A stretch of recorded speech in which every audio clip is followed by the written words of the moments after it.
السلام علیکم ورحمۃ اللہ وبرکاتہ۔ اللہم صلی علی محمد النبی الامی وعلی آلہ وسلم تسلیما۔ آج ہم بات کریں گے کہ اسلام کے بنیادی ارکان کتنے ہیں۔ حضرت عبداللہ بن خطاب رضی اللہ عنہما سے روایت ہے، وہ فرماتے ہیں کہ میں نے رسول کریم صلی اللہ علیہ وسلم کو کہتے ہوئے سنا ہے کہ آپ صلی اللہ علیہ وسلم نے فرمایا، اسلام کی بنیاد 5 امور کے اوپر ہے۔ سب سے پہلے اللہ تعالیٰ کو ایک ماننا اور رسول اللہ صلی اللہ علیہ وسلم کو اللہ تعالیٰ کا آخری رسول ماننا، یعنی اللہ تعالیٰ کو معبود برحق ماننا اور رسول کریم صلی اللہ علیہ وسلم کو اللہ تعالیٰ کا نبی ماننا۔ بظاہراً یہ 2 چیزیں ہیں، لیکن حقیقت میں یہ ایک چیز ہے۔ یہ اسلام کا سب سے پہلا اور بنیادی رکن ہے۔ اور دوسرے نمبر کے اوپر آتا ہے 5 وقت کی جو فرض نماز ہے وہ ادا کرنا، اور تیسرے نمبر کے آتا ہے زکوٰۃ ادا کرنا، چوتھے نمبر کے اوپر حج بیت اللہ ادا کرنا۔ وہ شخص حج بیت اللہ ادا کرے گا جو اس کی طاقت رکھتا ہو، اس کی استطاعت رکھتا ہو، اس کے لیے فرض ہے۔ اور 5ویں نمبر کے اوپر آتا ہے رمضان شریف کے روزے رکھنا۔ یہ 5 امور ہیں، یہ بنیادی امور ہیں اسلام کے، یہ بنیادی رکن ہیں۔ آج ہم سب سے پہلے بات کریں گے اللہ تعالیٰ کی توحید، اللہ تعالیٰ کو معبود برحق ماننے کے اوپر، اور پھر اس کے بعد ہر ایک کے اوپر فرداً بات کریں گے۔ تو اللہ تعالیٰ کی ذات وحدہ لا شریک ذات ہے، اللہ تعالیٰ کے سوا کوئی معبود نہیں، اور جو بھی اللہ تعالیٰ کے سوا کسی کو معبود مانتا ہے وہ شرک ہے، اور شرک بہت بڑا گناہ ہے اور جس کی کوئی معافی بھی نہیں ہے۔ ہم کسی بھی چیز کو دیکھتے ہیں تو اس چیز کو جب دیکھتے ہیں تو فوراً ذہن میں آتا ہے کہ اس کا خالق کون ہے۔ مثال کے طور پر ہم ایک خوبصورت بلڈنگ دیکھتے ہیں، لیکن حقیقتاً تو اس کا مالک اور خالق اللہ تعالیٰ کی ذات ہے، لیکن اس میں انسان کا بھی عمل دخل ہوتا ہے۔ وہ اس طرح کہ ایک بلڈنگ کو ہم نے دیکھا تو فوراً ہمارے ذہن میں ایک خاکہ آتا ہے کہ اس کو پتہ نہیں کس کاریگر نے بنایا ہے، کس انسان نے بنایا، بڑا اچھا بنایا ہے۔ تو اللہ تعالیٰ کی بھی بہت ساری نشانیاں ایسی ہیں جس کو دیکھ کے پتہ چلتا ہے کہ کوئی نہ کوئی تو اس کا خالق ہے۔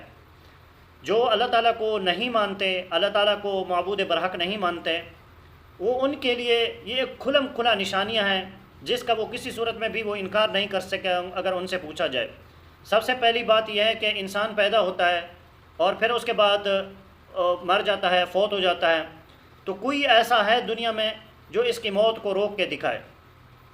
اور دوسری بات یہ ہے کہ ہر روز ایک ٹائم دن کا ہوتا ہے، ایک ٹائم رات کا ہوتا ہے، کہ دنیا میں کوئی ایسی شخصیت، کوئی ایسی ذات کوئی ہے اللہ تعالیٰ کے سوا جو اس کو چینج کر دے کہ رات نہ آئے یا رات آئے تو دن نہ ہو۔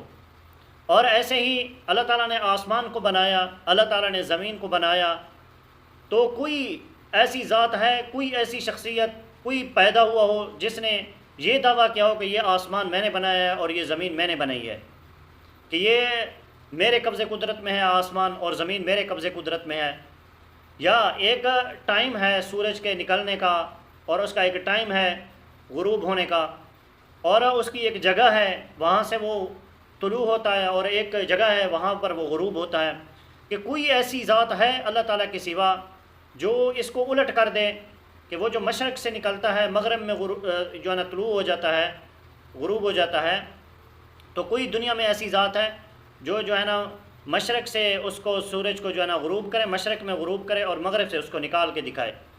تو ایک لمٹ ہے چاند کی، چاند ایک اپنے ٹائم کے اوپر نکلتا ہے، وہ اپنے 29 دن یا 30 دن پورے کرتا ہے، اور کوئی شخصیت یا کوئی ذات اللہ تعالیٰ کے سوا کوئی اس کا دعویٰ کر سکتا ہے کہ میں چاند کو جو ہے نا 2 مہینے تک غروب نہیں ہونے دوں گا، یہ 2 مہینوں تک ایسے چمکتا رہے گا۔ تو یہ بہت ساری نشانیاں ہیں ان لوگوں کے لیے جو اللہ تعالیٰ کو معبود برحق نہیں مانتے، اللہ تعالیٰ کی توحید کو نہیں مانتے۔ وہ ان چیزوں کو دیکھ کے آخر وہ کیا سوچتے ہیں، ان کے ذہن میں کیا تصور آتا ہے کہ ان کو کس نے بنایا۔ اور اللہ تعالیٰ نے بہت سارے درخت بنائے، بہت سارے درخت ایسے ہیں جو کوئی پھل نہیں دیتے، اور بہت سارے درخت ایسے ہیں جو ہے نا ان کے اوپر مختلف قسم کے میوے، مختلف قسم کے ان کے اوپر پھل لگتے ہیں۔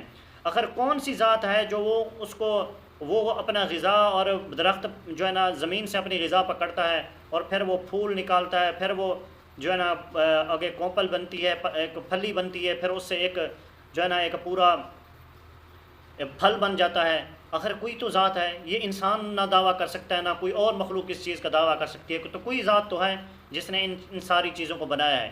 تو اس سے پتہ چلتا ہے کہ ایک ایسی معبود برحق ذات ہے جس کے سوا ان سارے کاموں کو کوئی نہیں کر سکتا۔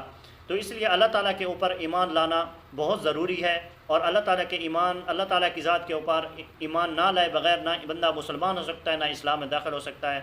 تو اللہ تعالیٰ سے دعا ہے اللہ تعالیٰ ہمیں حق سچ بیان کرنے کی اور اس کو سمجھنے کی توفیق عطا فرمائے، اور اللہ تعالیٰ کی ذات کے اوپر پختہ ایمان لانے کی توفیق عطا فرمائے۔